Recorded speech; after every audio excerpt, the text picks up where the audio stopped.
I served in the Navy for 8 years as an IT for Submarine Group 7.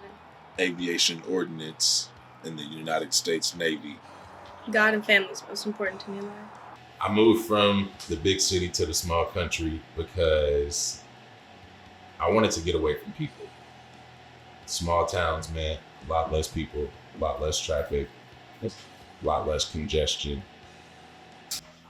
I miss living in the country more. I like that there's not as many people. I like being connected to animals and nature. I grew up somewhat in the same atmosphere. So I had horses, cows, chickens, and we had a small garden with just tomatoes. I have zero experience when it comes to homesteading. I had neighbors next door as a kid that same thing she said, they just my neighbors only grew tomatoes, so that's all I knew. And from there, like I always had a small interest, but never grew anything. I do have experience. My stepdad worked for the city bidding on yards, so I got to mow grass with him. So that's why I love to mow the grass now. It's my favorite thing to do.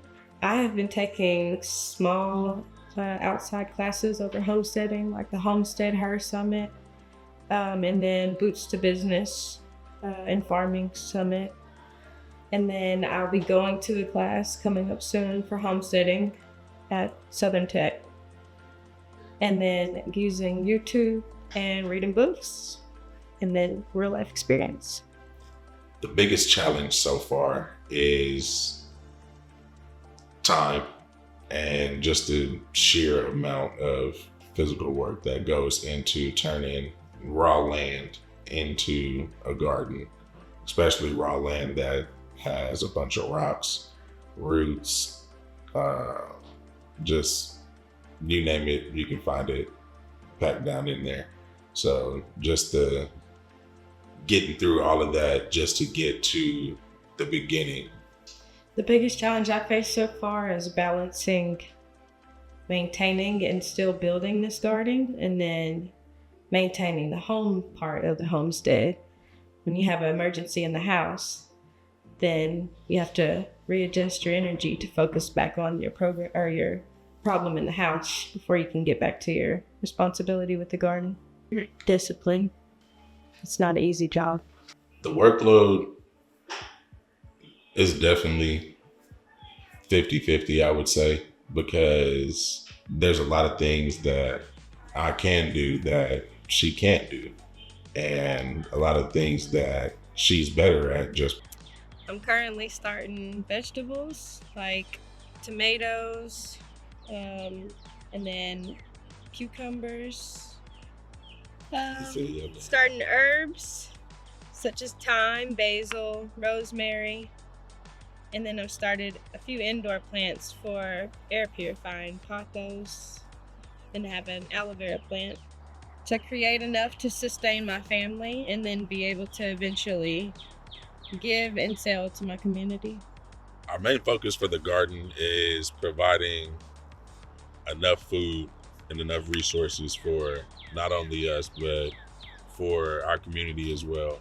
A specific obstacle slowing us down would be weather, the amount of debris that was in here before we started the garden, and then balancing work and life, school and children.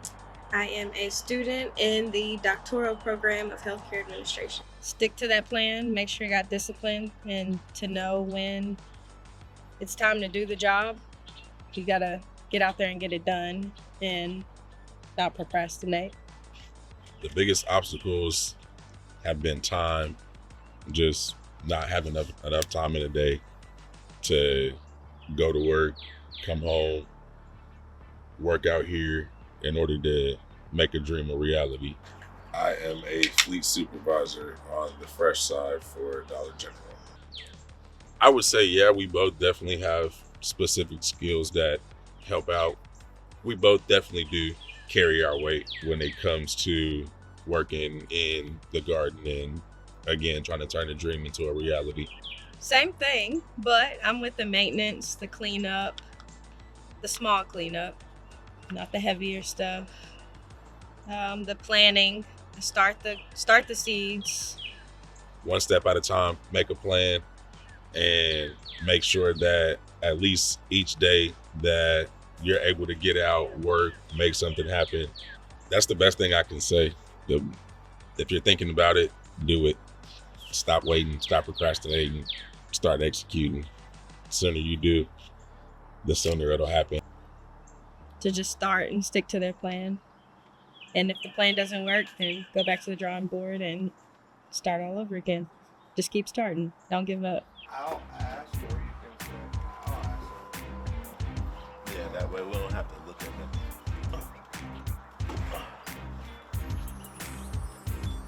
Do I look pretty, Timmy?